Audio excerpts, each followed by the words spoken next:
Carlos, começam na terça-feira e vão até sexta-feira as oficinas de planejamento participativo do Plano Municipal da Mata Atlântica.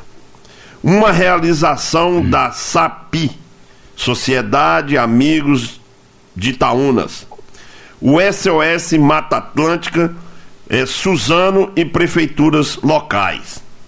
A primeira oficina será realizada em Montanha na terça-feira, dia 8 de novembro, no CRAS. Depois será a vez de Pedro Canário, na quarta, dia 9, na Câmara Municipal. Conceição da Barra na quinta-feira, dia 10, no auditório da Prefeitura. E Pinheiros na sexta-feira, dia 11, no auditório da Casa do Produtor Rural. Nos 4 municípios, as atividades serão realizadas de 8 da manhã ao meio-dia. Carlos, qual é o objetivo dessas oficinas e qual é o público-alvo? Quem pode participar? Tá certo, muito obrigado.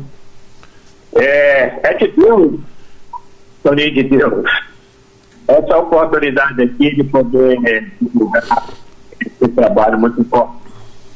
Esclarecer para os ouvintes o seguinte. Primeiro ponto é a elaboração do plano municipal da Mata Atlântica. Não saiu da cabeça de ninguém especificamente. Na verdade, está previsto numa lei federal, na lei da Mata Atlântica, de que os municípios tenham o seu plano municipal da Mata Atlântica.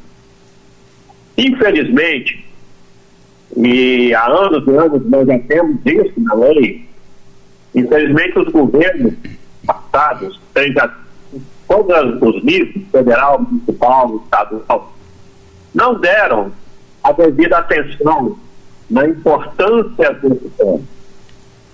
E isso fez com que a gente hoje tenha até mesmo uma falta de organização do território no que se refere à cobertura da Mata Atlântica.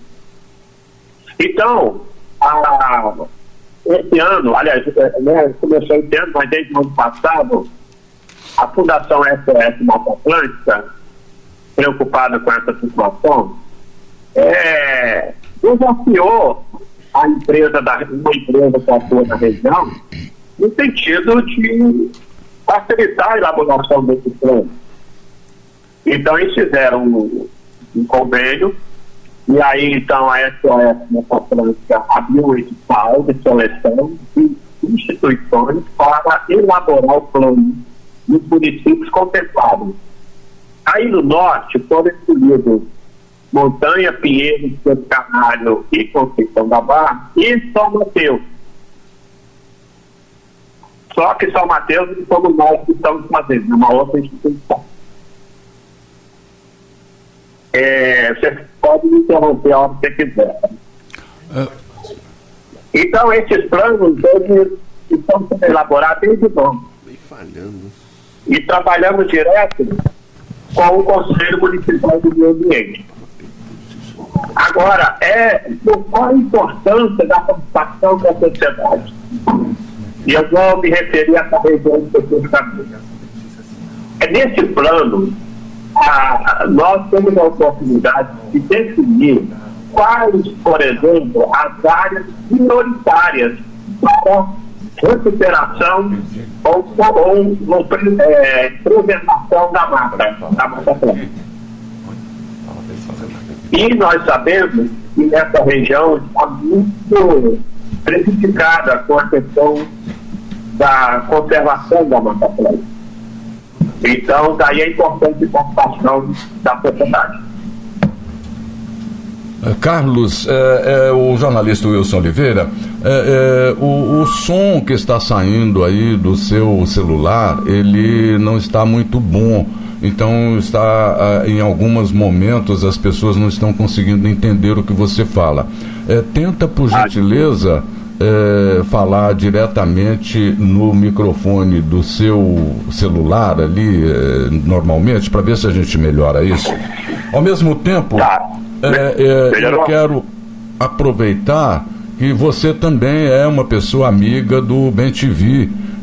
Até recentemente você estava em Vitória, me pediu até o telefone e o endereço onde ele estava, e eu recebi da Cristina, a esposa dele, o boletim de ocorrência do acidente, e aí a gente verifica que o veículo no qual ele colidiu estava fazendo um retorno proibido na estrada, e isso fez com que ele fosse surpreendido e acabou batendo o carro num caminhão que presta serviço para a EDP. O carro do BenTV ficou praticamente destruído no acidente, e ele, graças a Deus, está internado, mas está bem, está passando bem e tudo mais. Mas ao mesmo tempo eu quero aproveitar a sua experiência como uma pessoa ambientalista que está aí nessa luta de recuperar a Mata Atlântica. A gente sabe muito bem que ao longo dos anos,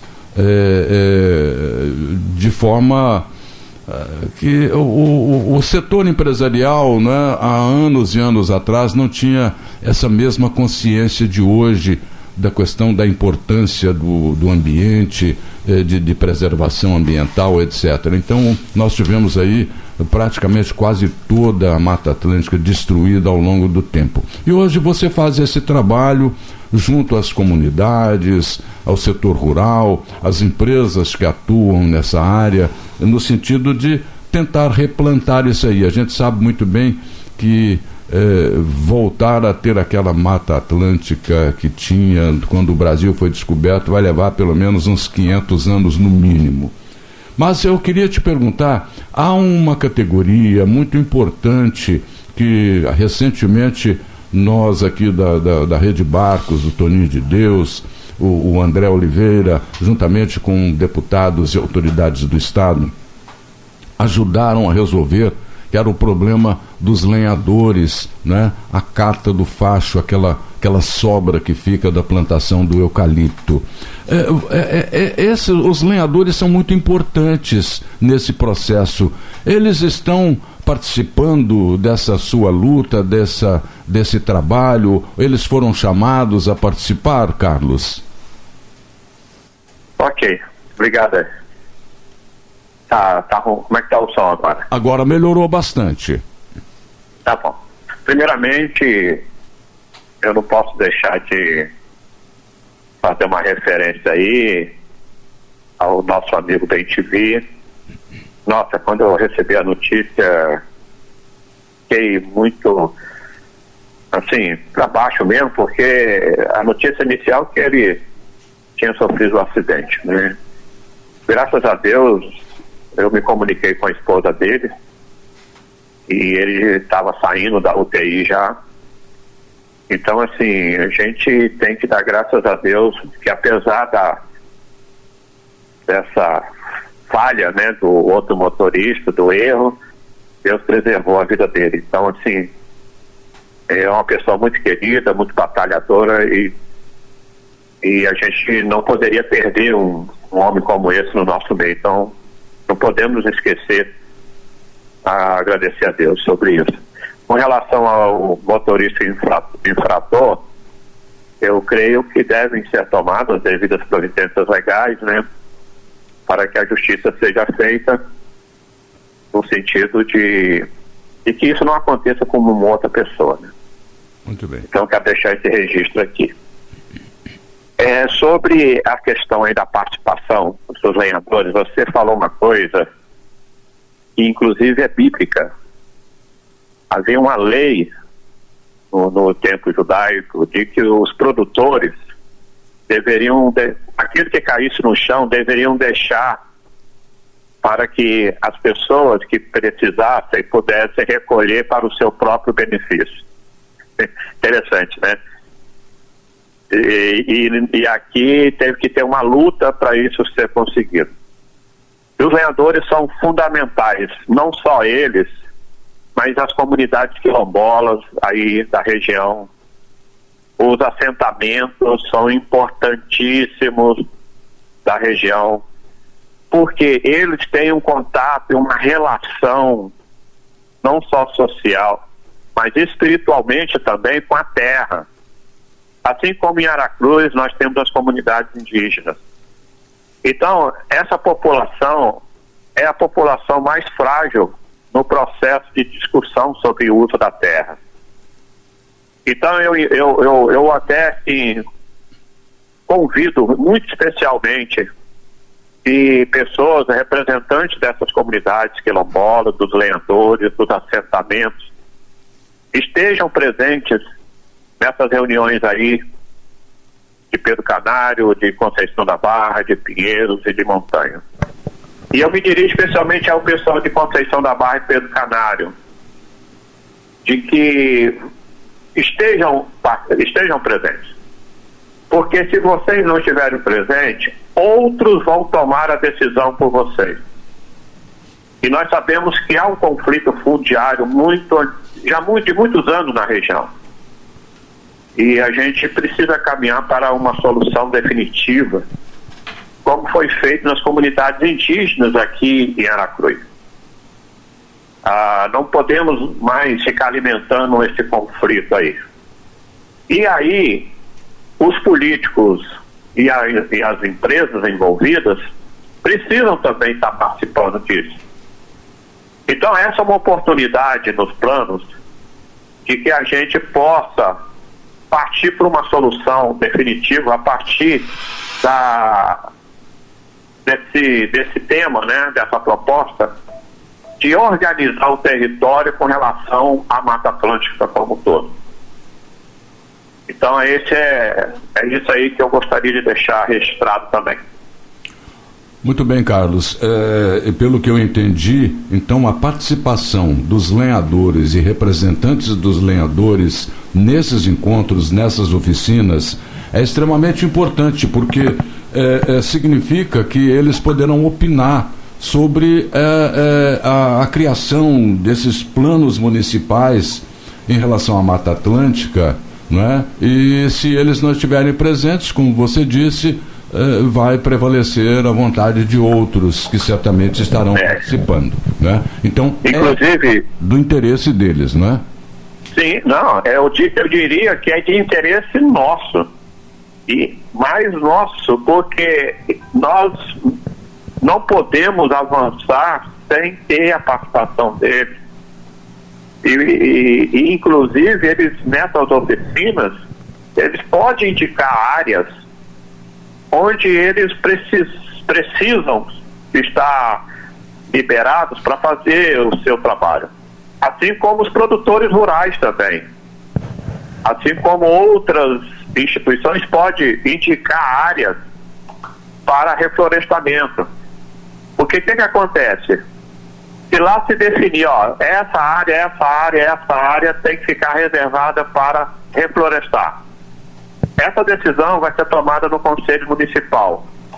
E a partir do Conselho, a Câmara pode transformar isso em uma lei municipal. A gente sabe que lei existe muitas e muitas não são cumpridas. Mas se pelo menos tiver uma lei municipal a partir do plano que defina essas prioridades, ótimo. Vou citar um exemplo. Em Conceição da Barra, e hoje nós estamos fazendo a atualização, já tinha um plano desde 2015.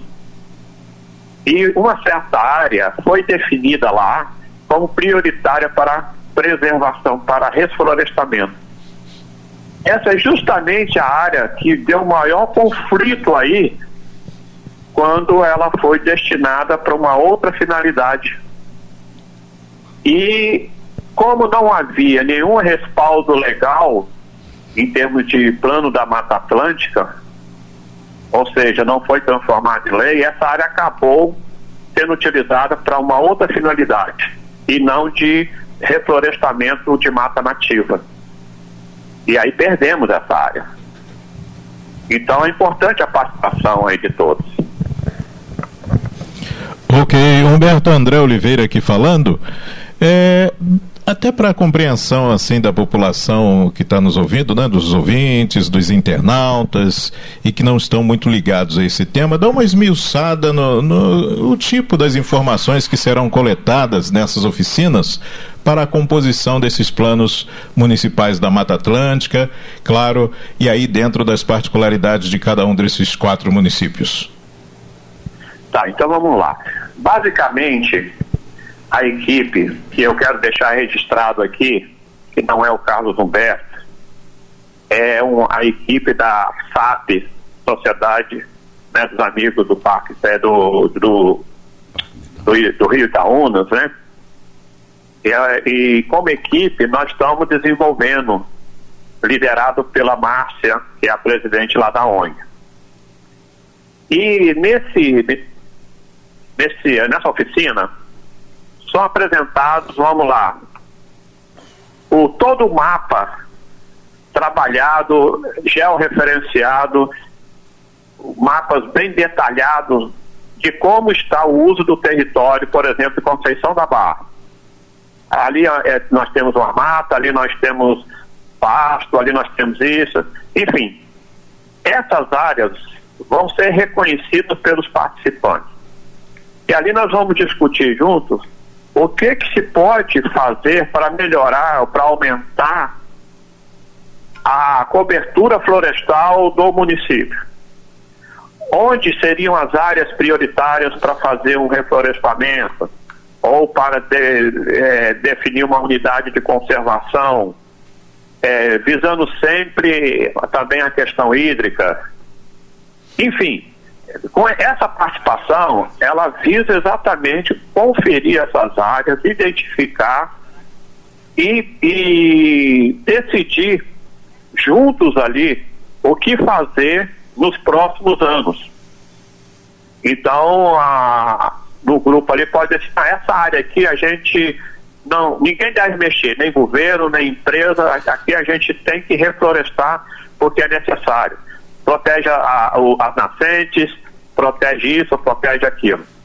Então, basicamente, o plano ele vai definir isso aí, além de várias outras informações técnicas.